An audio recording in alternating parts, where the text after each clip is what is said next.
আল্লাহ রাসূল সাল্লাল্লাহু আলাইহি ওয়াসাল্লাম নিজে দৃষ্টান্ত দিলেন, শুনো, একজন মানুষ একটি ঘর তৈরি করলো, আর ওই ঘরের মধ্যে একটা ইটের জায়গা বাকি রাখলো।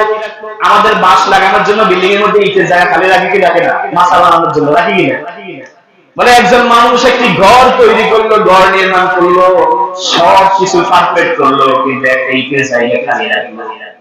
আর ওই ঘরের মধ্যে যতজন মানুষ দেখার জন্য ঢুকে, তারা বলে যদি এই ইটের জায়গাটা খালি না থাকতো তাহলে কতই না সুন্দর হতো, কতই না ভালো হতো।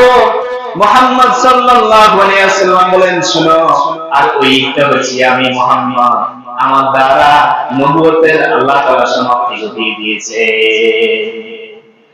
তাহলে আল্লাহ রাসূল সাল্লাল্লাহু আলাইহি ওয়াসাল্লাম ওই ঘরের মতো, যে ঘরে সবকিছু পারফেক্ট, শুধুমাত্র একটা ইটের জায়গা খালি, আর সেইখানে একটা ইট দিলে পুরো ঘরটা পরিপূর্ণ হয়, ঠিক তেমনি ভাবে মুহাম্মদ সাল্লাল্লাহু আলাইহি ওয়াসাল্লামের মাধ্যমে আল্লাহ তাআলা নবুয়তের একটি অসমাপ্তি ধারাবাহিকতাকে মুহাম্মদ সাল্লাল্লাহু আলাইহি ওয়াসাল্লামকে প্রেরণ করার মাধ্যমে ওই ধারাবাহিকতা আল্লাহ তাআলা সম্পূর্ণতা দান করেছেন। সুবহানাল্লাহ।